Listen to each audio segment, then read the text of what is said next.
Hey, good morning, everybody. 10 Tampa Bay meteorologist Grant Gilmore here. Just a couple minutes before 11 o'clock, just a quick update on the tropics. We've got several areas that we're watching out there, only one of which really has a decent chance of development at this point, and that's Invest 91L, which is currently over the really the central Atlantic there. Let me take it down there. Let me show you where what we're looking at least from an Atlantic-wide scope. We're looking at there's an Invest 91L right there at the center of the screen, and then right there, that's Invest 91L. You see that 80% chance of development over the next 5 days. Invest 92L, it is an invest, but this one only has a 10% chance of actually becoming a tropical low pressure system at this point. There's another tropical wave that's coming off the coast of Africa as we speak that will generally track to the west-northwest. Excuse me. And then we've got another area that we'll be watching where a low pressure system will try to develop, and then it will track to the west-northwest and move into the Bay of Campeche in the southwestern Gulf of Mexico, and we may see some development there over the weekend into early next week. But at least right now, Invest 91L is the one that at least has the best possibility of development. Probably not today or tomorrow, but as we get into the second half of the week, it may be something to watch. Excuse me. So, as the system tracks to the west-northwest, actually, let me show you this. It's a crazy amount of shear out ahead of it right now. You see that wind shear just off to the north and west of it, so that's going to inhibit its development for now. In addition to some drier air that's starting to move in. Let me go back to that drier air here. Where was that? There we go. And there's the dry air that's out ahead of Invest 91L. I mean, a lot of dry air. So between the dry air and the shear, really not a good chance for this system to get its act together, at least over the next couple of days. But once it starts to move to the east, or rather to the west, and it gets away from some of that shear and some of that drier air, it'll start to have a better chance of development. Forecast models show you as that system tracks to the west-northwest, it probably begins to develop into this weekend, and then it'll begin to curve to the north and then up to the north and east. The GFS model has been fairly consistent in developing the system.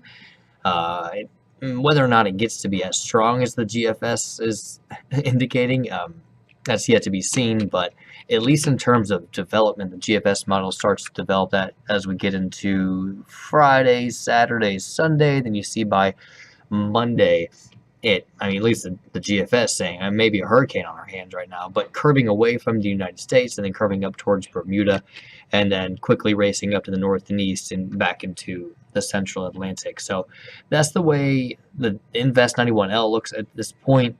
I think we have to wait for this system to develop. Where does it develop? And at that point, we'll have a better idea of where it's going to track, and then ultimately how strong is it going to be. But just looking back at those spaghetti models, each one of those lines representing a different forecast model, there is a general indication that it would be steered away from the United States, away from Florida. So not a concern at this point, but obviously something that we have to watch. The slower it takes to develop, ultimately that could allow it to track a little bit farther to the west, at which point we would have to keep a closer eye on it. There is that other system, that low pressure system in the western Caribbean here. That's going to be an area to watch once that low pressure moves across the Yucatan Peninsula and into the Bay of Campeche in the southwestern Gulf of Mexico. There's that potential for development. That is definitely more of a western Gulf of Mexico concern, less of a concern for us here in Florida. But I think that the main story with all of this is that the tropics really are starting to wake up, for what was an incredibly quiet July and most of August. Now we've got 4 areas to watch here out in the tropics, and at least right now, none of them seem to be a concern for us here in Florida. But it's certainly something that we'll have to watch, see if these trends continue, and honestly, any tropical wave that now starts to move off the coast of Africa is going to be something to keep an eye on. So I'm going to keep it short today. If you've been watching, you can tell my voice is still a little bit on the fritz, so I'm not able to go too long here with these Facebook Lives. But wanted to give you guys an update about the tropics. Nothing of immediate concern for us here in Florida, or really the United States for that matter.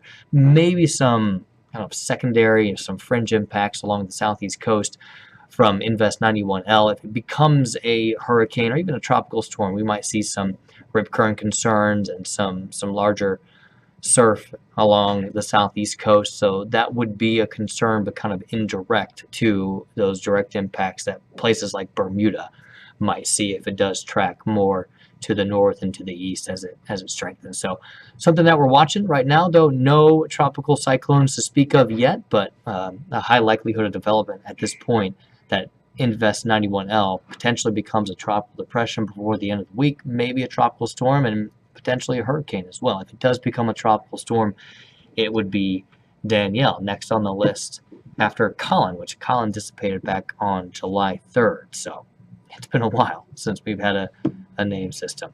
That's it for today, guys. Have a great rest of your day. Keep looking for more updates on our website on 10tampabay.com, as well as more Facebook Lives coming your way later this afternoon as well. You guys have a great day and take it easy.